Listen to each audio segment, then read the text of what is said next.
2003년 10월 아름답고 특별한 결혼식이 있었다. 오토바이 사고로 하반신 마비가 된 가수 클론의 강원래와 댄서 김송의 결혼식. 남편 강원래의 손과 발이 돼 간병하는 김송의 순애보적인 사랑은 많은 사람들의 가슴을 뭉클하게 했다. 가수 김건모와 함께 춤을 추던 핑계걸로 3인조 혼성그룹 콜라의 멤버로 활동하던 화려한 춤꾼이자 가수였던 김송. 그러나 그녀는 많은 사람들의 우려를 뒤로하고 강원래와의 결혼을 선택했다. 그러나 곧바로 찾아온 냉혹한 현실. 사랑했기에 잘 해낼 자신이 있었지만 그녀는 곧 지쳤다. 남편에 대한 원망과 분노는 커져만 가고 방송에서 늘 좋은 부부로 비춰져야 하는 현실은 그녀를 더욱 고통스럽게 했다.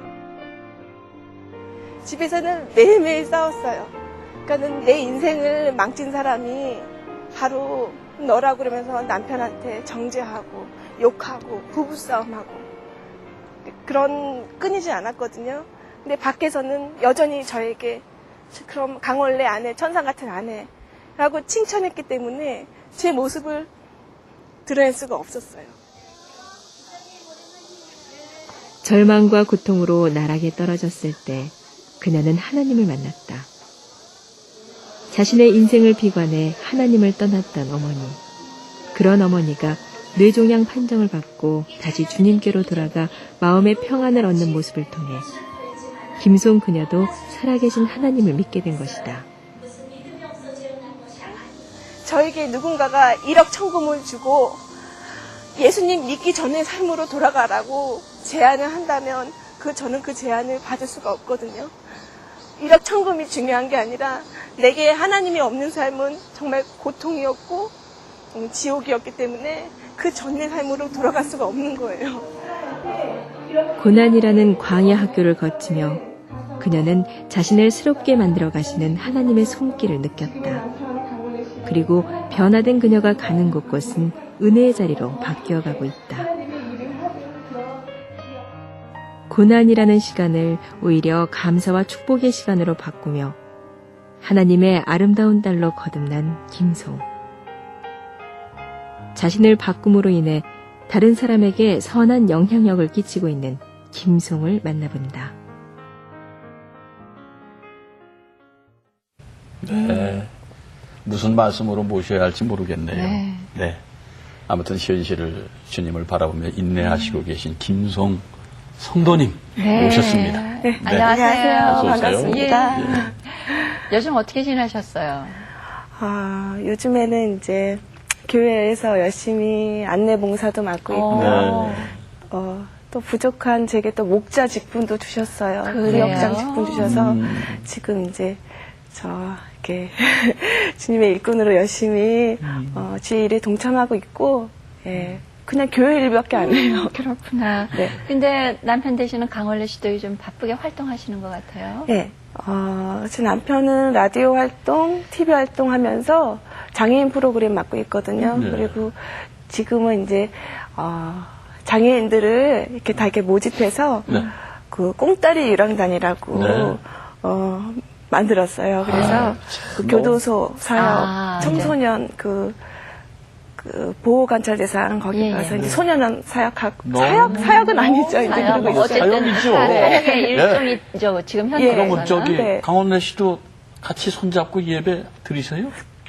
제 남편은 아직도 그럼에도 불구하고 그런 좋은 일을 하세요. 그러니까 먼저 사역 연습부터 하네요. 예, 연습부터 먼저 하시는구나 정말. 전 생각해 보면요.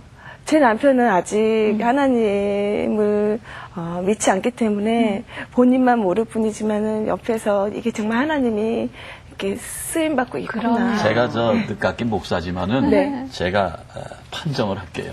이미 하나님 손 안에 계십니다. 네. 네. 그래서 전국을 누비면서 꽁다리 유랑단 공연하고 있어요. 네.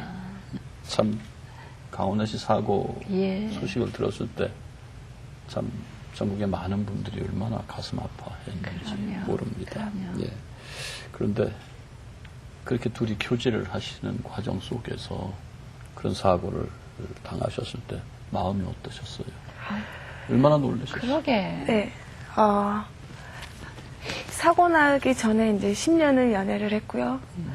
2000년도 8월에 이제 스포츠 신문에 일면에 크게 기사가 났어요. 결혼 기사가. 그러니까 10년 연애하고 이제 곧 결혼한다.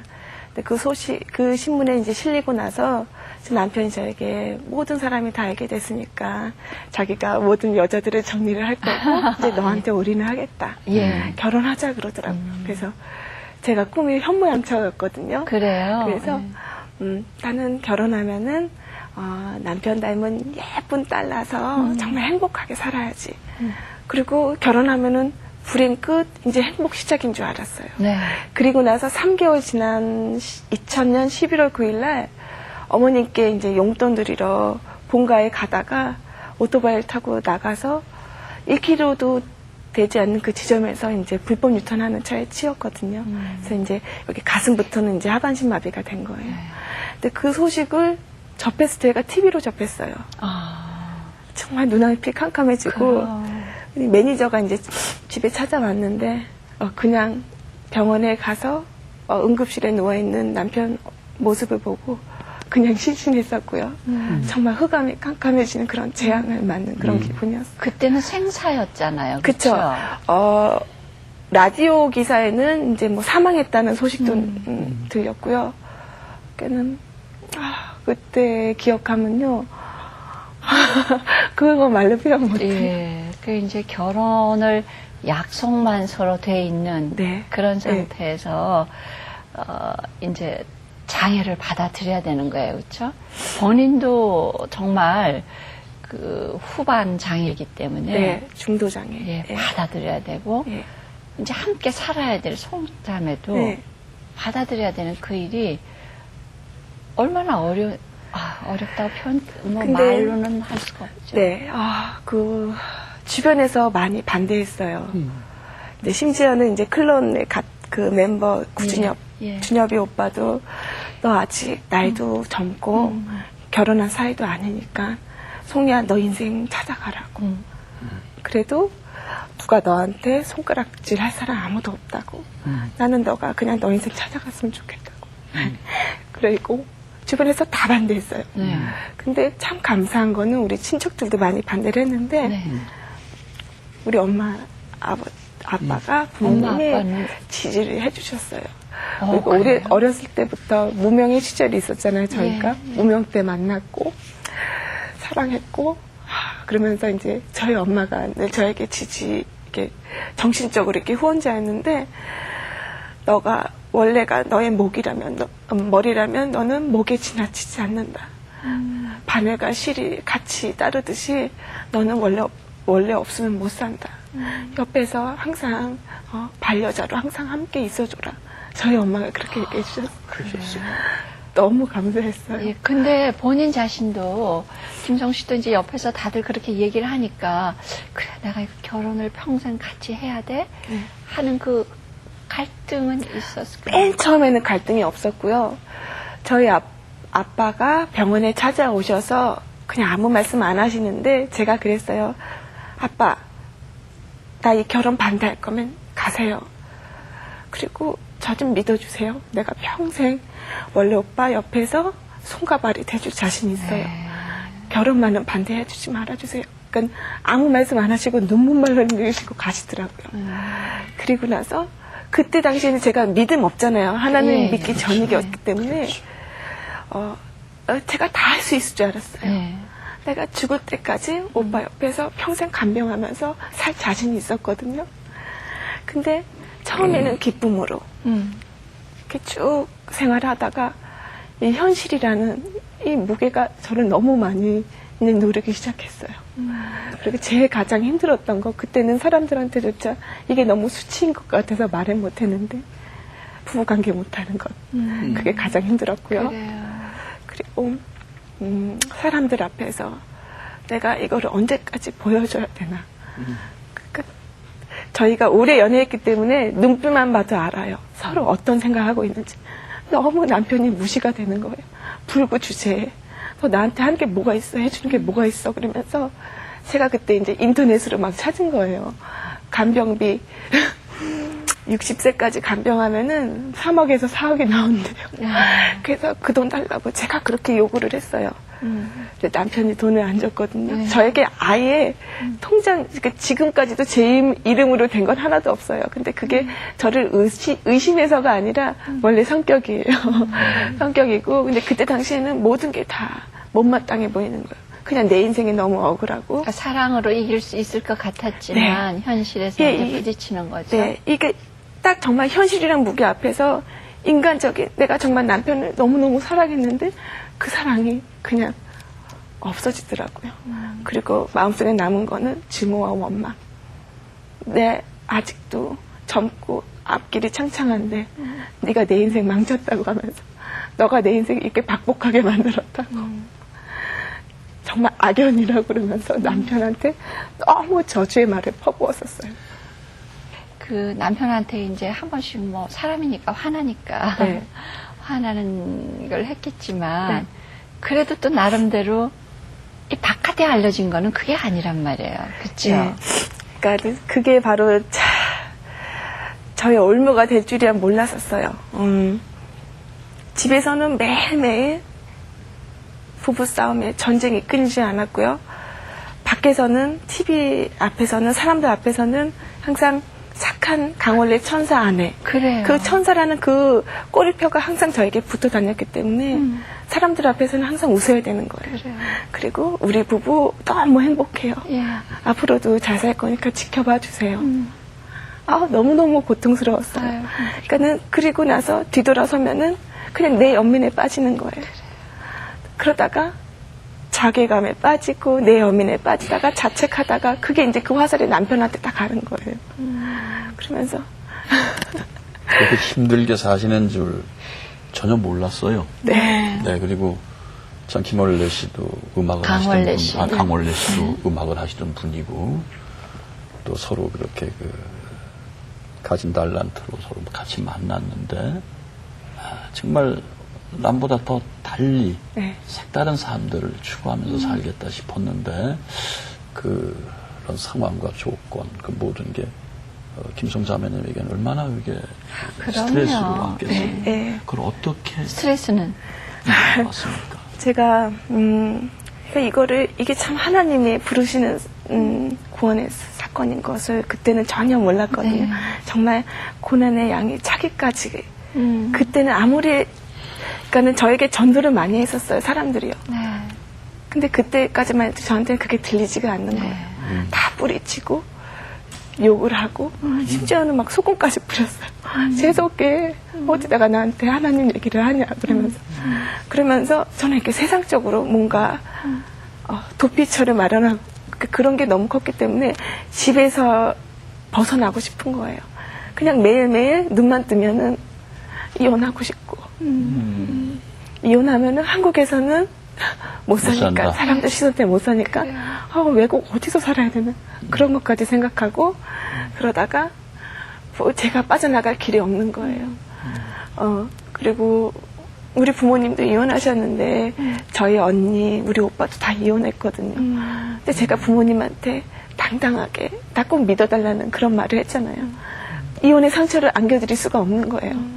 근데 그것 때문에 억지로 참고 살려고 하니까 막 위궤양이 15개나 생겼었어요. 그러면서 남편을 더 탓하고 그러니까 저는 그때부터 이제 막 세상적인 방법으로 뭔가 찾으려고 벗어나기 위해서 인터넷 그런 게임 중독에도 빠졌고요. 그거 몇 개월 하다가 또 다른 거 비지공예 그런 것도 하다가 나중에는 이제 빠지는 게 클럽이더라고요. 그래서 클럽 다니면서 제가 이제 남편한테 너무 당당해진 거예요. 나 클럽 갔다 올 테니까 알아서 하고 있어. 그러면은 남편은 저를 말리지 못해요. 힘이 없이 갔다 와 그래요. 그럼 저는 이제 최대한 야한 옷을 입고 유부녀가 그냥 클럽을 다니는 거예요. 새벽마다. 근데 그때 이렇게 들리던 사람들 소식이 그랬대요. 막 보는 시선들이 있잖아요. 그러면서 저 강원래 부인 여기 와서 저 춤추고 저 뭐하는 짓이에요 유부녀가. 그런 사람들도 있었고 얼마나 스트레스 받으면은 저렇게 하겠냐. 그러면서 이렇게 의견이 다 이렇게 대립이 돼서 그런 말도 들었고요. 근데 그리고 집에 들어오면요, 새벽 4시 이때 막 집에 들어오면은 남편 자는 모습 보면은 너무 그랬고. 불쌍한 거예요. 그리고 또 제 방 가서 통곡하고 울고 불쌍해서 저 인생 너무 불쌍해요. 나도 불쌍하고 저 사람도 불쌍하고. 그리고 그 다음날 아침에 눈 뜨면 또 남편이 너무 보기 싫고 그게 계속 반복이었어요. 벗어나고 싶어도 벗어날 수 없는 거 있죠. 꽉 막혀있는 그런 식. 그런데 어떻게 주님을 만나게 됐습니까? 근데 참 하나님의 뜻이요 얼마나 고귀하고 감사한 게, 제가 엄마의 갑작스런 암으로 이렇게 하나님을 그제서야 제가 두 손 두 발 다 들고 하나님 앞에 꿇어 엎드렸거든요. 근데 저희 엄마도 저의 정말 해달별이고 나의 우상이었어요. 그래서 제가 돈 벌어서 저는 안 꾸며도 우리 엄마는 예쁘게 꾸며주고, 엄마가 호주에 여름만 있는 나라에 사세요. 케언즈라는 곳에 사시는데 2006년도 1월 달에 6년 만에 엄마가 재혼을 한지, 호주분하고 재혼한 지 6년이 됐거든요. 2000년도에 재혼하셨고요. 그리고 2006년도 1월 달에 엄마가 있는 곳을 방문을 했는데 새벽 5시 40분에 도착했어요. 저희가, 우리 가족들이. 근데 그날 오후 2시에 뇌종양 판정을 받은 거예요. 오, 네. 도착한 날? 네, 그날 도착한 날. 정말 드라마에서나 일어난 일들이에요. 그러니까는 우리가 호주 방문하기 일주일 전부터 엄마가 운전하면은 핸들이 이렇게 왼쪽으로 쏠리고, 곳곳에 물 주다가도 중심 못 잡아서 넘어지고, 그래서 이제 CT 촬영을 한 상태였고요. 그러니까 저희가 간 날이 하루아침에 무슨 좀 드라마에서나 일어날 그런 청천벽력 같은 그런 사건이 이렇게 딱 온 거예요. 우리 새아버지가 하나님을 믿지 않으세요. 근데 상가로책을 찾아서 호주 한인교회 목사님을 불러드렸어요. 근데 엄마가 저희 아빠와 그 결혼 생활을 하면서 그 가정 불화로 인해서 열심히 하나님께 이제 매달리면서 그때 당시에 순복음교회를 다녔거든요. 전도상도 3년 받았고, 근데 제가 지금 이렇게 하는 것처럼 엄마도 이제 구역장 직분을 맡으면서 이렇게 열심히 신앙생활하다가 이혼과 동시에 불교로 개종한 거예요.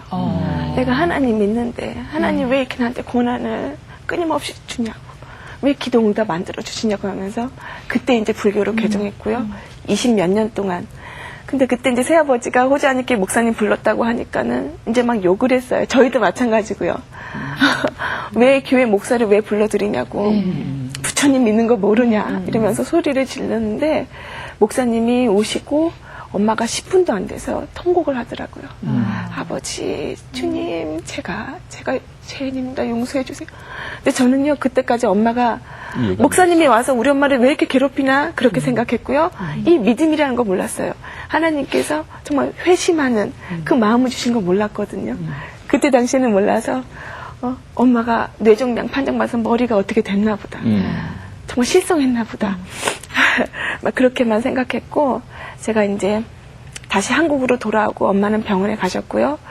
한 달 동안 엄마를 간병할 채비를 다 하고 마지막으로 저희 아빠에게 찾아갔어요. 우리 사남매가. 그래서 아빠, 엄마가 말기암 판정 받았는데 이제 오래 못 사실 것 같대요. 그랬더니 그딴 얘기 나한테 못하러 하냐 그러더라고요. 그래서 아니, 아빠도 아셔야 될 것 같아서 하는 거라고. 그리고 호주로 다시 돌아갔어요. 근데 엄마가 매 새벽마다 회개기도 감사기도 하면서 우는 거예요. 그냥 감사해서 울고, 내가 지은 죄가 나 같은 죄인을 구원해 주셔서 감사해서 운대요. 그러다 어느 날 아빠한테 전화 좀 해달라 그러더라고요. 근데 서로 오랫동안 증오하면서 사셨거든요. 특히 이제 우리나라는 더 그렇잖아요. 그러니까 우리 자식들, 우리 사남매가 가운데서 너무 피해자고 그냥 그랬는데 두려운 거예요. 우리 아빠에게 또 버림받으면 어떡하나. 아빠가 상처를 줘서 또 엄마가 마음의 상처를 입으면 어떡하나 하고 걱정하면서 두려운 마음에 아빠한테 전화하고 수화기를 줬어요, 엄마한테. 근데 우리 아빠가 첫 마디가 18년 동안 결혼 생활하면서 한 번도 여보란 소리를 안 했대요. 아빠가? 저희 엄마에게. 예. 근데 여보 그 말을 한 거예요. 그러면서 나 같은 놈 만나서 몹쓸병 걸리게 해서 미안해요. 부디 좋은 곳으로 가세요. 근데 저희 엄마가 미안해하지 마세요. 당신 없었으면 우리 보석 같은 사남매가 어디서 났겠어요. 내가 미안해요. 고마워요. 그때 제 마음에 드는 그 마음이요. 어머, 하나님이 살아계시나? 그 마음이 들었어요. 그러니까 그때부터 하나님께서 조금씩 엄마를 한국에 모시고 왔고요. 그 자식들이 자주 찾아올 수 있는 곳에 있고 싶다 그래서. 네. 그리고 저희 새엄마, 그리고 우리 엄마 힘들게 했던 고모들, 네. 고모들 다 하나님 관계 회복해 주셨어요. 네. 마지막에 다 용서하고 화해하고 그 자리에 제가 있었거든요. 너무너무 놀라운 거예요. 어떻게 이렇게. 근데 그때 또 깨달은 게 우리가 증오하는 마음 안고 이 쓴뿌리 안고 천국 갈 수 없구나. 하나님께서 이 땅에서 모든 상처 다 회복시켜 주시고 관계 회복시켜 주시고, 그리고 저희 엄마는 하나님 배신하고 배반하고 떠났잖아요. 근데 하나님 택한 자녀는 정말 지구 끝까지 갈매고 쫓아오신다는 거, 결코 포기하지 않으신다는 거, 그거 깨달았어요. 그래, 깨달으셔가지고서는 네.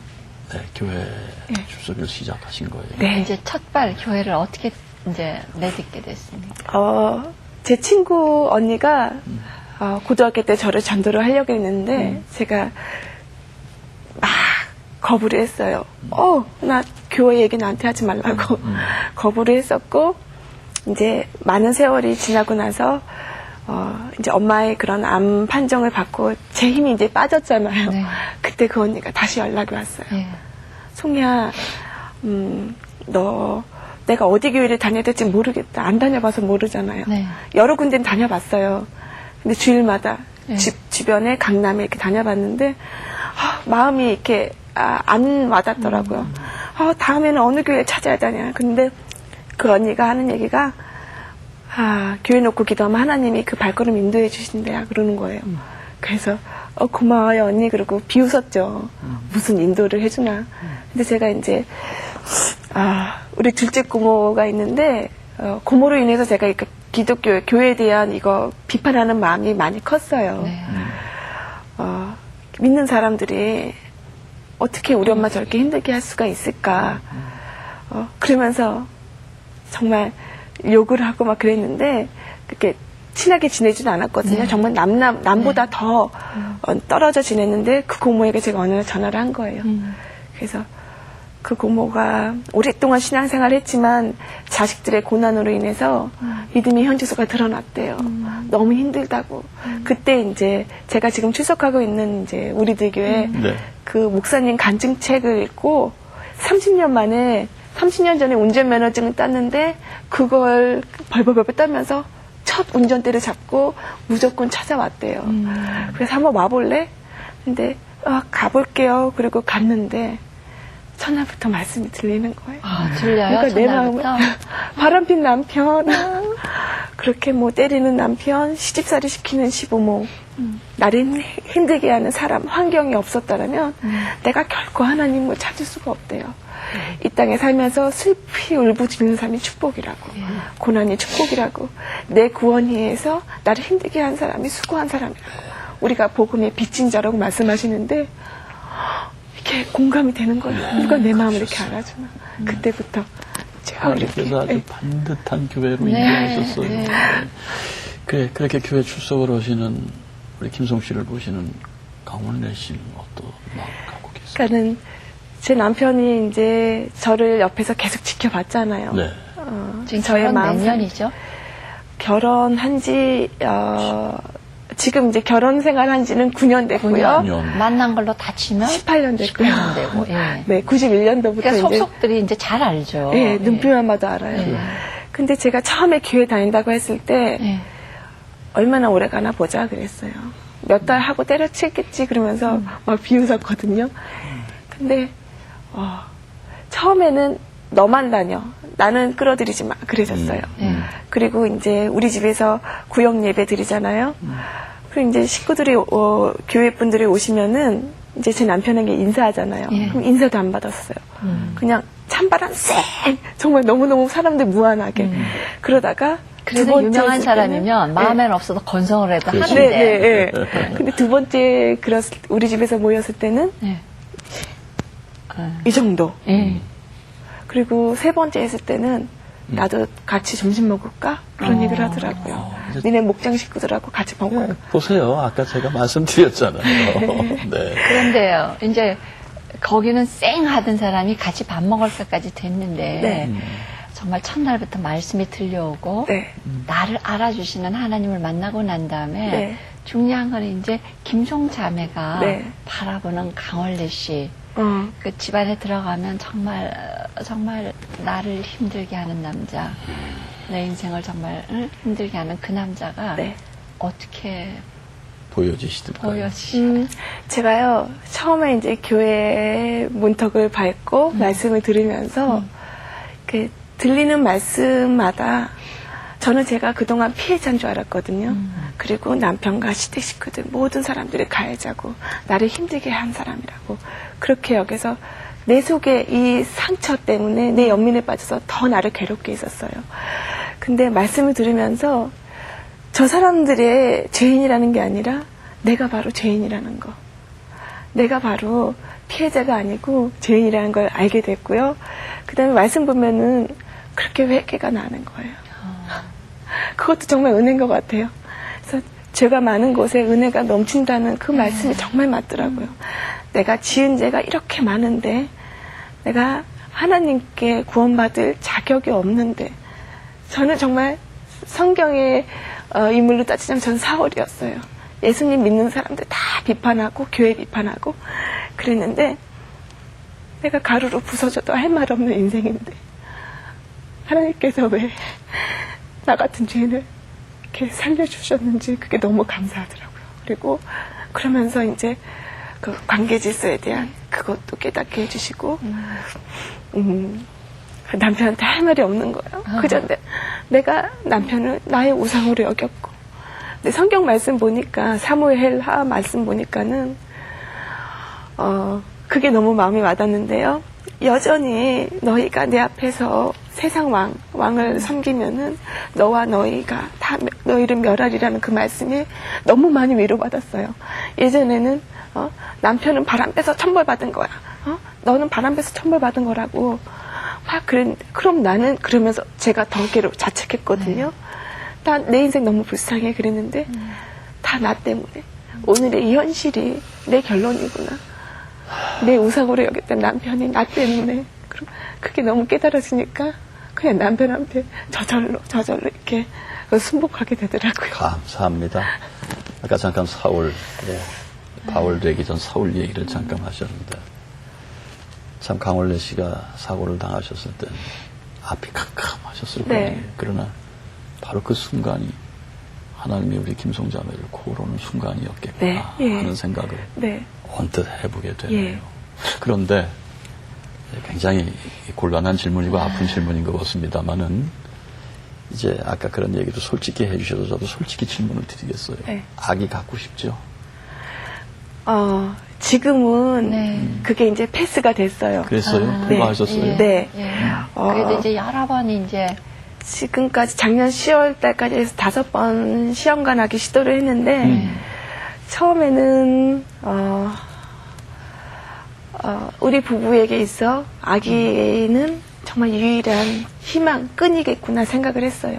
아기 없으면은 너무너무 위태롭고 정말 아기가 있어야지만 우리 부부를 계속 연결시켜 줄 수가 있겠구나 그랬고 제 남편이 교통사고를 당하고 나서 제일 먼저 자기가 중학교 때 다녔던 목사님 이렇게 수소문 끝에 연락이 됐어요. 그래서 그 교회를 다니면서 중학교 때 다닌 적이 있군요. 제 남편이 이제 조금 다녔었대요. 근데 그 목사님을 찾더라고요. 그러면서 찾아서 이제 그 교회를 개척교회를 다니면서 그때 참 힘들 때였는데 정신적으로 육체적으로 너무너무 힘들었을 때였는데 무슨 말씀인지는 모르지만 말씀드리면은 일주일은 버틸 힘이 있는 거예요. 그 힘이 생겼어요. 그런데 제가 그때 2002년도 1월 달에 처음 시험관하기를 시도하면서 중보기도 해달라. 네. 다 같이 합심기도 좀 해달라 그런 거예요. 나 요번에 시험관하기 처음 시도하는데 꼭 악에 가질 수 있게 해달라고. 근데 실패했거든요. 네. 그때 제가 정말 하나님 없어. 내가 못하러 이 기호에 다니고 기도하고 정말 시간 낭비했다고. 그러면서 제 마음의 문을 닫아버리고 교회도 2달 다니다가 그냥 끄는 거예요. 예. 거기서부터 저희 엄마의 그 암 판정을 받고 하나님을 붙잡게 되는 그 몇 년의 세월은 말할 수가 없거든요. 그 고통, 그거는 말로 표현할 수가 없었는데 그러면서 시험관하게 하면서 매일 남편하고 싸웠어요. 이게 보통 힘든 게 아니고 아픈 주사 맞춰가면서 아픈 정말 그 정신적 고통받으면서 하는데 네. 너 나한테 해주는 건 뭐가 있냐? 왜 술 마시냐고. 그럼 그러면 이제 맨날 부부싸움이 되는 거야. 때려치라고 남편은 그러고. 내가 누구 때문에 내가 이렇게 고생해야 되냐 그러면서 저는 또 그렇게 소리치고요. 근데 2006년도에 이제 우리들끼리 와서 시험관하기를 4번째를 했어요. 네. 그때 하면서 또 기도 제목을 내놨는데 그때 제가 이제 성도로 있을 때죠. 네. 목원으로 있을 때 목자님이 하나님이 주실 수도 있고 안 주실 수도 있대요. 그리고 나서 결과는 또 실패였어요. 실패 중에서도 가장 최악의 결과였어요. 처음으로 다시는 악에 가질 수 없대요. 그냥 정자가 아예 없다고 그렇게 얘기를 하더라고요. 네. 근데 그때 제가 제 마음에 드는 게 날 구원하신 주 감사, 응답하신 기도 감사, 거절하신 것 감사, 그 찬양이 막 나오는 거예요. 그러면서 주체할 수 없는 이렇게 감사 눈물이 막 흘렀거든요.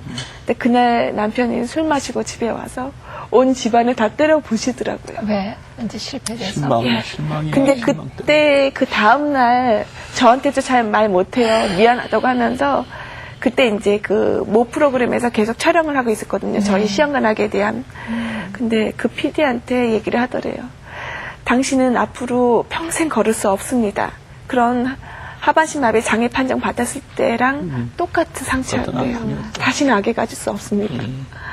그러면서 근데 제가요 6개월이 지나고 나서 제가 항상 이렇게 전 솔직히 기도도 잘 못해요. 너무 어린아이 같이 그냥 하나님 제가 봐도 너무너무 이렇게 꾸미지도 못하고요. 정말 잘하고 싶은데 기도를 잘 못해서 기도 노트 이렇게 적거든요.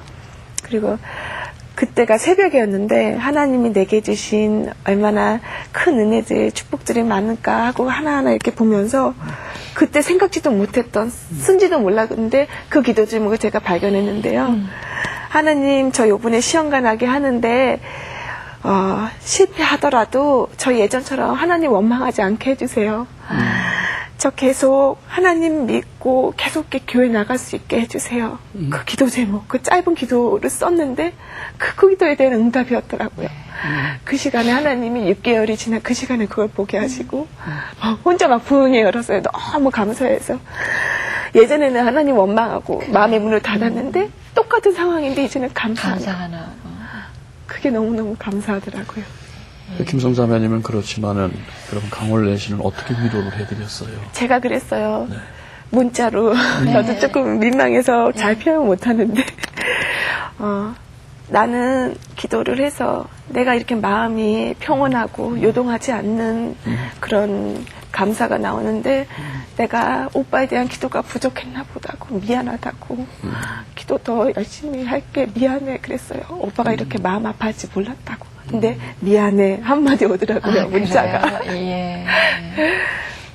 근데 이렇게 쭉 이렇게 지금 이렇게 돌이켜 보면요, 하나님이 내가 정말 살 소망이 끊어지고 너무너무 처절한 그 고통 절규하고 그러니까 막 소리를 질러도 이게 시원하지 않는 그 느낌이 계속 반복이 됐거든요. 근데 그게 그때 우울증이라는 건 몰랐어요. 저 정말 정신과 치료 받았었어야 되는데 그때는 누구한테도 말 못하고 혼자서만 끙끙 앓고 있으니까. 바깥에서는 굉장히 괜찮은 가정으로 포장이 돼 있으니까. 네. 근데 지금 이렇게 돌이켜서 생각해 보면은 하나님께서 정말 일생에 단 한 번 고난을 허락해 주셔서 일생에 단 한 번 전심으로 하나님의 이름을 부르게 하기 위해서 이렇게 나에게 고난을 허락하셨구나. 정말 고난이 축복이더라고요. 아, 참, 어쩜 저렇게 성숙하신지. 근데요, 이제 김성자매는 정말 하나님을 만나서 네. 아까 똑같은 상황에 실패를 했지만 감사가 나오는 네. 사람으로 이렇게 변화됐잖아요. 네. 그래서 지금 정말 바깥에 포장된 가정만 보여주다가 우리의 정말 원래 모습은 이랬습니다라고 고백을 하잖아요. 네. 이제 남편의 입장에서는 아직 교회를 안 나가시기 때문에 네. 김성자매가 이렇게 탁 우리의 본 모습을 보였을 때 네. 남편은 여기에 대해서 뭐라고 얘기해요? 제가요, 처음에 하나님 믿고, 남편에게 용서를 청하고, 그때 이제 조금씩 관계 회복되면서 예. 더 이제, 부부 관계가 예. 중수가 됐거든요. 예. 가정이 이렇게 중수가 되고. 그리고 나서 몇 개월 전에 남편에게 장문의 이메일을 쫙 보냈어요, 제가요. 네. 그동안의 나의 심정, 음. 이렇게 세세히 다 전하고, 그리고 이렇게 오빠가 불구라서 무시가 됐고, 그리고 내 속에 그렇게 끊임없이 이혼하고 싶고, 이혼은 남편도 알죠? 네. 그러면서 그랬는데, 정말 하나님께서 이렇게 가정 회복해 주신 게 너무너무 감사하고, 인생에 있어서 하나님, 그리고 좋은 교회 만나면 내 인생의 방황이 그친다고 하는데, 나 정말 하나님께 너무 감사하다고. 이혼하지 않고 그 마지막, 내가 자살하고 싶었는데, 이혼하고 싶었는데, 그 마지막까지 가지 않게 하시고, 거기서부터 하나님이 건져주신 게 너무 감사하고, 나는 오빠를 사랑할 수 없다. 근데 하나님이 오빠를 사랑하는 것만큼, 나도 항상 그 마음을 달라고. 남편 사랑하는 그 마음을 부어달라고. 그리고 하나님 그렇게 애통의 마음을 주시고, 그래서 앞으로 사는 동안 내가 부족해도 오빠 내 옆에 이렇게 있어주는 게 너무너무 고맙다고 그렇게 보냈어요. 그랬더니 딱 한 줄 사랑해 하트 문자 왔어요. 그 정도로 표현 안 해요. 원래 씨가 예. 원래 성격이 원래 같네요. 네. 정말. 근데 어느 TV에서 예. 남편이 그랬대요. 아내의 잔소리가 보양식으로 들린다고. 어. 그리고 저 없는 자리에서 주변에 이제 지인들이 얘기를 해주는데 네. 그러더래요. 어느 날은 사람이 죽을 때 위급할 때 네. 엄마가 아이가 엄마를 찾듯이 다 하나님을 찾는 것 같다고 그런 얘기를 그런 하더래요. 고백을 했대요. 예. 네. 너무너무 감사했어요. 이제 얼마 후에 이제 그 자리에 강올래 씨가 나오셔서 그동안의 상황을 고백하게 될 줄 믿습니다. 아멘. 네, 근데 그 한마디로 네. 사랑에 딱 한마디로 예. 함축하는 네. 그분을 알겠어요. 사랑한다는 말을 자주 들으셨어요? 아니요. 안 하는 아니죠. 스타일이죠. 네. 아니기 때문에 그러니까. 아픔이 컸던 거죠. 네. 뭐. 이것도 네. 맞아요. 말은 못하지만 구구절절 네. 본인이 할 수 없는 부분이 참 많으니까 네. 그걸 자기가 입으로 내가 그래 이렇게 할게 할 수 있는 부분이 없잖아요. 네. 그렇죠?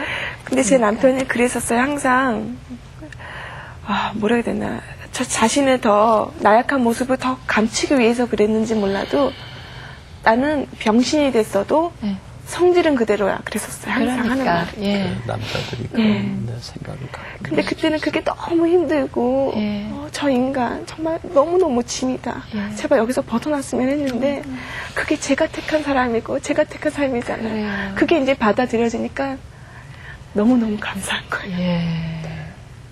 아까 보니까 마이크 들고 뭐 이렇게 얘기를 하고 계시더라고요. 네. 이제 사람들에게 이런 서로 아픔, 네. 또 나의 삶 이런 걸 이렇게 드러내 놓으면 네. 이제 다른 사람들도 유형은 틀리지만 네. 아픔을 안 가진 사람이 없잖아요. 제가요, 이런 아픔을 통해서, 하나님 앞에 왔듯이, 네. 이렇게 하나님 앞으로 이렇게 오게, 제가 새가족반도 맡고 있거든요. 네. 근데 매일 주일마다 새가족반 앞에서 이렇게 간증을 하고, 예. 맡고 있는데, 정말 고난 통해서 하나님 이렇게 불러주셨는데 제 간증을 전하잖아요. 그러면은 너무 많이 공감하시고 많이 우세요. 그러니까 그런 일 있고 저런 일 있고 그런데 하나님께서 나에게 이런 고난이 아니었더라면 저는 하나님의 이름을 부를 수 있는 그런 사람이 아니거든요. 제가 너무 강팍하고 제가 너무 완악한 사람이라는 거, 죄인이라는 것을 알았잖아요. 근데 그때는 몰랐기 때문에 지금 하나님께서 나에게 이렇게 고난을 허락하시고 이제는 이게 사람들에게 전하라는 거예요. 그래서 이게 귀한 약재료가 되게 하신 거예요. 지금 너무너무 현재는 감사해요. 남편 강원래 씨와의 관계는 평안하세요? 네, 너무너무 평안하고 근데 그래요. 매일매일 저는 이렇게 남편한테 이렇게 말 못하거든요. 워낙 저보다 강하기 때문에 제가 아무리 백날 말로 전도해도 그게 아닌 거예요. 예수님도 십자가에 달리시고 묵묵히 그 길 가셨듯이 내가 죽어지고 여기서 내가 죽어지고 썩어지는 미랄이 돼야 되겠구나. 내가 죽어져야지만 죽어지는 것만큼 남편이 변하더라고요. 근데도 끊임없이 제 안에 이렇게 혈기가 있잖아요. 인간이기 때문에. 근데 순간순간마다 말씀, 하나님 기도 없으면은 예전의 나로 돌아가서 그렇게 될까봐 항상 그거 기도해요. 하나님, 정말 하나님 말씀 안에서 정말 잘 죽어지게 해달라고. 요즘요, 그렇게 이제 정말 간절하게, 기도하시면서 어떤 기도를 하시고 또 그 기도가 이루어졌을 때 앞으로 정말 김성자매 강원래 씨는 인생이 참 많이 남았거든요. 그냥 우리 세상적으로 생각했을 때. 어떤 삶을 살고 싶고 그렇습니까? 저는요, 자만하는 게 아니라요. 제가 아까도 저 화면에 나왔듯이 다른 거는 저는 인생을 살면서 주님을 배반할 수밖에 없고 매일매일 이 세상 가운데 속해 살면서 그럴 수밖에 없는 정말 되었다면 하나님 앞에 자신할 수 없는 인생인 거 제가 알았기 때문에 늘 이렇게 회개하게 하시는 것도 감사하고요. 근데 한 가지 정말 확신하는 거는요. 나에게 세상의 그런 일억천금 금은보화를 다 준다고 해도 하나님과 세상은 바꿀 수 없다는 거. 세상 그 무엇과도 바꿀 수 없는 주님이 하나님 믿기 전의 삶이 너무너무 고통이었기 때문에 그걸 다 겪었기 때문에 저는 하나님 없으면은 아무것도 못해요. 그리고 그냥 하나님 앞에 늘 어린아이 같이 난 못해요, 난 못해요 그러거든요.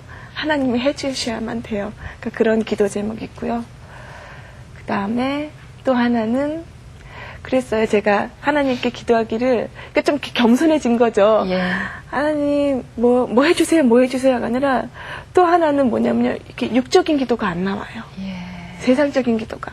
왜냐면 내가 죽었다가 살아난 하나님이 구원해 주셨기 때문에 지금도 제가 지금 이 상황 속에서 환경은 여전하지만 천국을 경험하고 있는 거잖아요. 마음이 평강하고 요동치 않고 그렇기 때문에